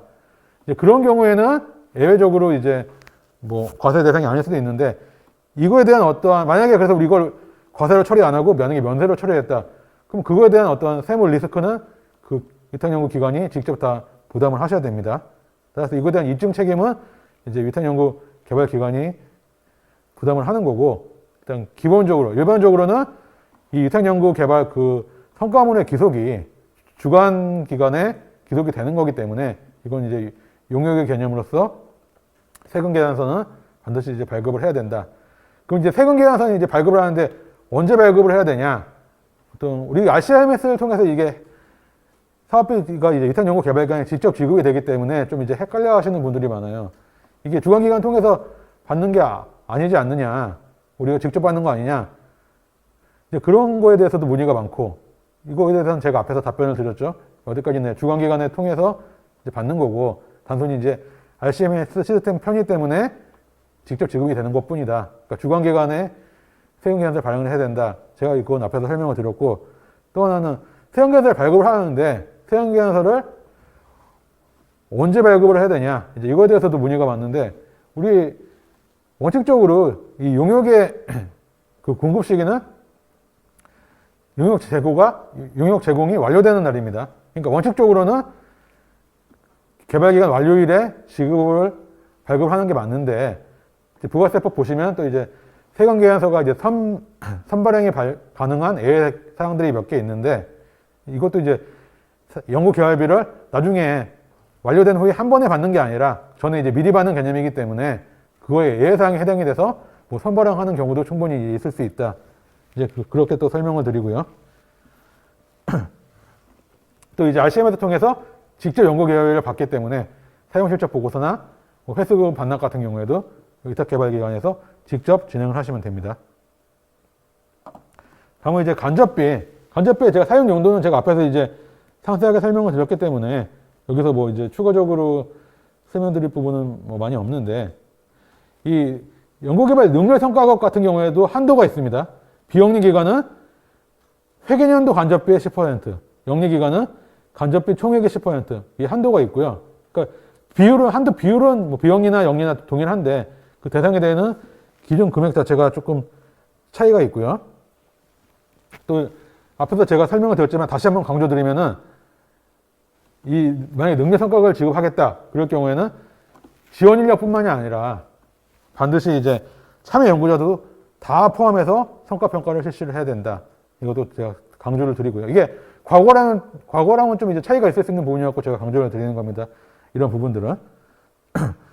또 이제 이것도 제가 앞에서 사용비라도 설명을 드렸지만, 간접비는 직접비랑 연동된 비용이기 때문에 직접비에다가 고시비율을 곱하는 그런 개념이기 때문에 직접비 예산이 너무 과도하게 산정이 됐다. 그래서 실제 이제 집행 비율이 50%가 안 된다 그러면은 그 비율에 따라 갖고 이제 불인정이 발생을 할 수가 있습니다. 이제 비영리 기간 사용 기준 보시면 비영리는 이제 통합관리 사용이 가능해요. 그러니까 이걸 이제 간접비를 흡수를 해서 개발 기간 이후에 뭐 사용하는 것도 가능한데, 반드시 이제 흡수 자체는 연구개발 기간 내에 이제 이루어져야 된다는 그런 내용이고요. 만약에 연구개발 기간 종료일까지 흡수가 안 됐다. 그런 경우에는 흡수 못 하는 겁니다. 또 하나는 과연 이 고시 비율이 언제 비율을 적용해야 되냐, 이제 그거에 대한 문의도 있을 수가 있는데, 명확하게 정의 내렸어요. 혁신법에서는 과제 시작 시점, 그 시점에 고시 비율을 적용을 한다. 언제까지 적용을 하느냐, 이제 일괄 협약, 일괄 정산이기 때문에 그 연구개발 기간, 총 연구개발 기간에 대해서 그 고시 시점에 비율을 적용을 한다. 이제 그게 명확하게 규정이 됐고, 혁신법에서는. 그 영리기관 같은 경우에도 고시 비율이라는 개념이 있어요. 그러니까 영리기관은 고시 비율 자체가 10%예요. 그래서 이제 10%를 적용을 한다. 그렇게 이제 이해를 하시면 되겠고요. 비영리기관은 이게 이제 흡수 사용이 가능하지만, 영리기관은 간접비에 대해서 정산을 다 받기 때문에, 잔액을 반납하도록 되어 있기 때문에 이제 흡수 사용이 안 된다. 과제별로 구분해서 관리를 해야 되고, 만약에 실제 사용하지 않게 되면은 다 반납을 하셔야 된다. 그러니까 아예 계상할 때부터 실제 필요한 비용만 계상을 하시면 된다. 이제 그렇게 이해를 하시면 되겠습니다. 다음으로 이제 별첨 부분인데, 이제 이 별첨은 이 RCMS 시스템 사용 관련해서 이제 문의가 많이 들어오는 내용들이 있어요. 그래서 보통은 이제 그 RCMS 고객센터 쪽에 문의를 하시면은 아주 상세하고 친절하게 답변을 받으실 수가 있는데, 이제 회계기관에도 많이 문의가 들어오는 것 몇 가지 말씀을 드리면은, 먼저 증빙 파일 문서는 어디서 수정을 해야 되냐, 이것도 문의가 많이 있었습니다, 과거에. 그래서 이건 이제 크게 두 가지 케이스로 나눌 수가 있는데, 하나는 만약에 이거 연구비를 이제 집행하기 위해서는 먼저 RCMS에 사용 등록이라는 걸 하게 됩니다. 사용 등록이라는 걸 한 다음에 이제 이체 실행을 하는데, 이제 만약에 아직 사용 등록만 하고 이체까지는 아직 안 됐다. 그런 경우에는 연구비 사용 실행 메뉴에 보면은 왼쪽 하단에 수정이라는 버튼이 있어요. 이걸 통해서 이제 증빙 파일을 수정을 하실 수가 있고요. 아니면 이제 아예 이체까지 다 끝났다. 이제 이런 경우에는 연구비 사용 내역에 보시면 왼쪽 하단에 증빙 파일 수정이라는 버튼이 있습니다.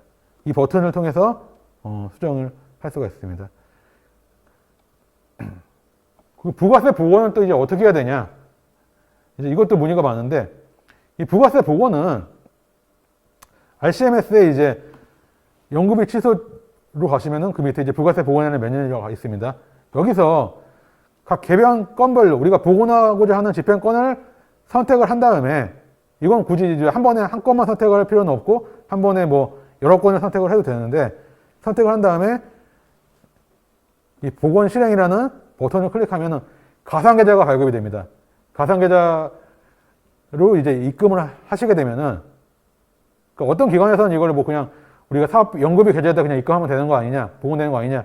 근데 그게 아닙니다, 절대로. 그게 아니라 RCMS에서 발급되는 가상계좌로 이제 입금을 하셔야지 그게 이제 RCMS 시스템에 반영이 돼서 복원한 금액만큼 사용 잔액이 다시 이제 늘어나고 그래서 그거를 이제 다시 또 사용을 할 수 있고 이제 그렇게 진행되는 걸로 이해를 하시면 되겠습니다.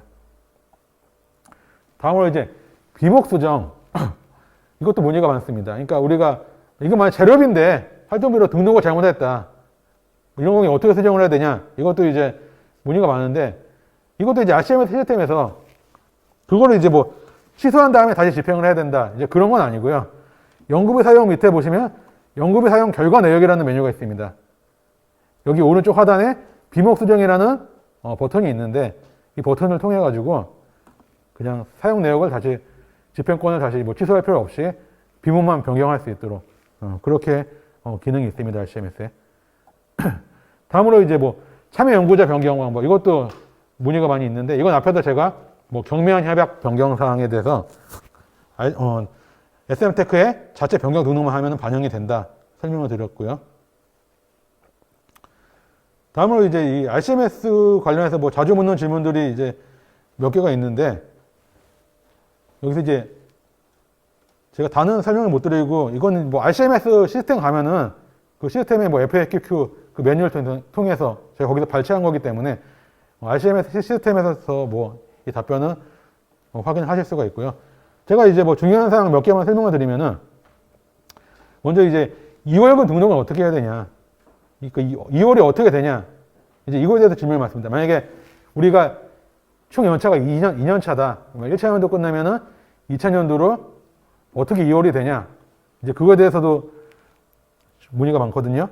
그러니까 우리 과제 자체가 이제 일괄 정산, 일괄 협약 개념이기 때문에 1차년도에 사용을 안 한 금액은 2차년도로 자동적으로 2월이 됩니다. 언제 2월이 되냐? 2차년도 정보지원 연구 개발비가 입금이 되면은 그날 입금된 것과 동시에 1차년도는 잔액은 이제 2차년도로 2월이 돼서 자동 2월이 돼서 2차년도에 2월분 사용이 가능하도록 RCMS 시스템에 그렇게 반영이 되어 있고요.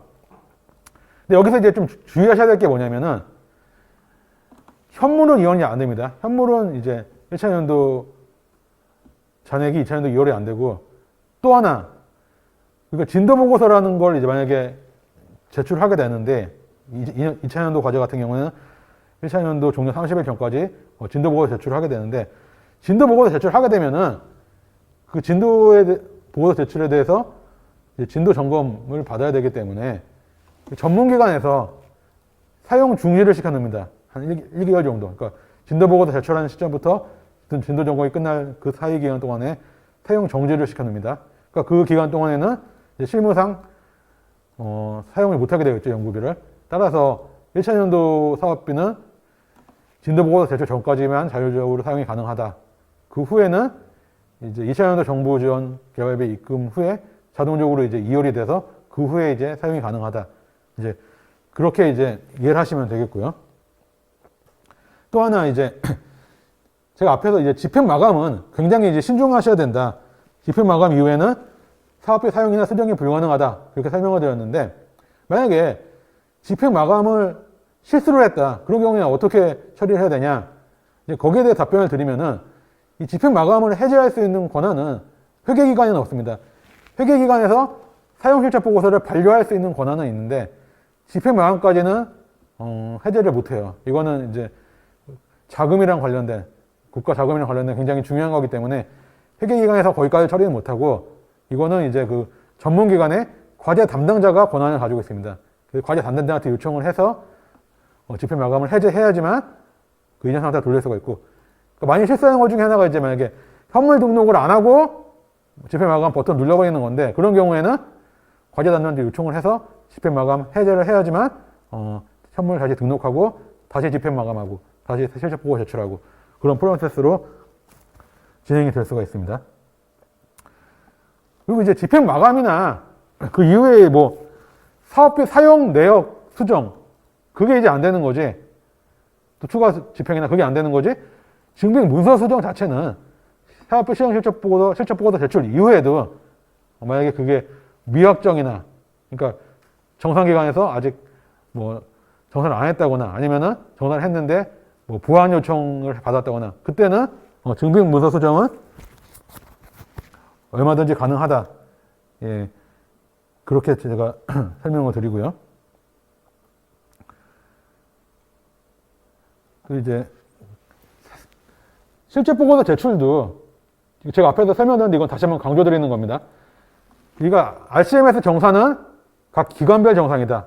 과제 기준 정산이 아니고 기관별 정산이기 때문에 각 기관별로 실적 보고 제출하고 공동이나 위탁에 먼저 제출한 후에 주관기관이 맨 마지막으로 제출을 하셔야 되고 또 정산도 각 기관별로 받고 반납도 각 기관별로 반납하고 그러니까 주관기관이 취합해서 사용실적 보고를 하는 개념이 아니다.